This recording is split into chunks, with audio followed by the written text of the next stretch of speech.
जमाने में बहुत सारे लोग जो है वो या तो झूठ मूठ का संकल्प ले लेंगे, या उन्हें संकल्प लेने में भी दिक्कत हो सकती है। नहीं नहीं, हमें कोई संकल्प नहीं लेना है, या हमें कुछ नहीं, हमें कोई वो नहीं है। दोनों तरीके के लोग मिल जाएंगे, मिल जाएंगे। जी सर। कुछ तो लड़ने मरने के लिए भी तैयार हो जाएंगे, राइट। जी सर। राइट। कुछ लोग उसको पॉलिटिकली खींचने की कोशिश करेंगे। तो इसमें कोई पॉलिटिक्स नहीं है, सीधी अच्छे भारत का संकल्प है। और हमने उसको अब विस्तारित किया है कि जैसे जूम करिए कि आप 4 5 8 लोग जिनसे भी बात कर रहे हैं, तो अच्छे भारत में क्या क्या चीजें होंगी इसे बताने के जो हमारे वीडियोज हैं, जी यदि समय है तो उसे ही साथ में सुन लिया जाए और जी ये बताया जाए आपके साहब, डीजी साहब बता रहे हैं कि साहब ऐसा अच्छा भारत आपको मिल सकता है। तो भैया ऐसा अच्छा भारत क्या आपको चाहिए है? जी क्लियर। जी अब हम उसको और भी विस्तारित कर रहे हैं कि ये मान लेते हैं कि साहब कोई भी व्यक्ति जो है वो आपकी बात सुनने के लिए तैयार नहीं है, किसी को अच्छा भारत नहीं चाहिए, राइट।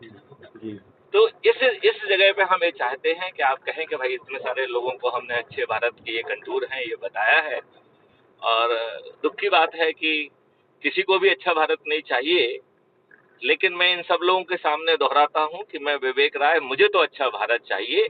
और मैं जब भी जहां भी जीविकोपार्जन या जीवन यापन के कार्य से कहीं पे भी जाऊंगा, मैं अपने इस संकल्प को दोहराऊंगा और हाँ। इस बात को करते हुए वीडियो रिकॉर्ड करना है।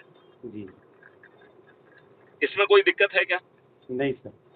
और उसे जो है आप यदि मुझे टेलीग्राम ऐप पर उसे भेज देंगे तो वो क्राइम फ्री भारत पर हम उसे अपलोड करेंगे, तो दूसरे लोग भी देखेंगे कि देखो भाई एक व्यक्ति इतनी अच्छी बातें कर रहा है, विवेक राय, और वो जो है बिना हतोत्साहित हुए लगा हुआ है और वो अच्छे भारत का संकल्प ले रहा है, राइट। जी जी सर। तो कम से कम इतना फायदा तो मिल जाएगा। जी दूसरी बात हम ये चाहते हैं कि आज की आपाधापी के जमाने में हर आदमी इतना बिजी हो गया है कि उसे अपने लोगों से मिलने का समय नहीं मिल रहा है। मान रहे हैं कि नहीं? जी जब तक हम कोई फॉर्मल इनविटेशन ना दें, जब तक कोई फॉर्मल आयोजन ना करें, लोग बाग इतने व्यस्त हो गए हैं कि वो नॉर्मल कोर्स में एक दूसरे से नहीं मिल पा रहे हैं। इस बात से आप कहाँ तक सहमत हैं? सही बात है सर। है कि नहीं?